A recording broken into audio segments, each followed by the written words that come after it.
Ni katika eneo la kata ya Vingunguti hapa jijini Dar es Salaam, ikiwa ni mwendelezo wa kampeni za wagombea mbalimbali wa urais pamoja na ubunge kuelekea uchaguzi mkuu wa Oktoba 29. Na mgombea urais kupitia chama cha DP katika mkutano wake hapa amewahakikishia wananchi kwamba endapo atamchagua na kuwa rais wa nchi hii, basi ataenda kusaidia wajawazito pindi wanapojifungua mpaka kipindi cha uzazi.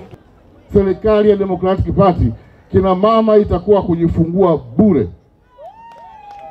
Na siku mama na mtoto anapotoka hospitali, ni wajibu wa serikali kumpatia lishe ya mama na mtoto kwa muda wa miezi 3. Swala la mishahara ya watumishi wa umma nayo amezungumzia hapa, na kwamba ataenda kufanya mabadiliko kwa watumishi wa umma, kuongezea kipato, lakini vile vile kuwapatia mikopo mbalimbali, huku akiahidi kufuta kikoto, kwani hakiwasaidii walio wengi. Tutahakikisha wanaishi maisha bora. Kwa muktadha huo, maana yake kikokotoo tutakifuta haraka iwezekanavyo. Aidha, amezungumzia masuala ya miundombinu na maji, huku mgombea wa ubunge jimbo la Segerea naye akieleza kuwa hayo ni maeneo muhimu ambayo wataenda kuyafanyia kazi. Sasa mimi nasema hivi, Waswahili wanasema ukiona mambo hayaendi nenda wewe.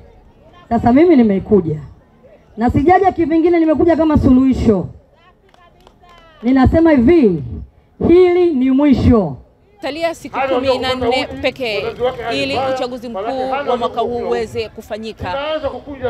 Wananchi wanaendelea kujitokeza na wakiomba kwamba ahadi ambazo zimetolewa kwa wale ambao wataweza kupata nafasi ya kuongoza kwa miaka 5 ijayo, basi ziweze kutimizwa na kuwaletea maendeleo.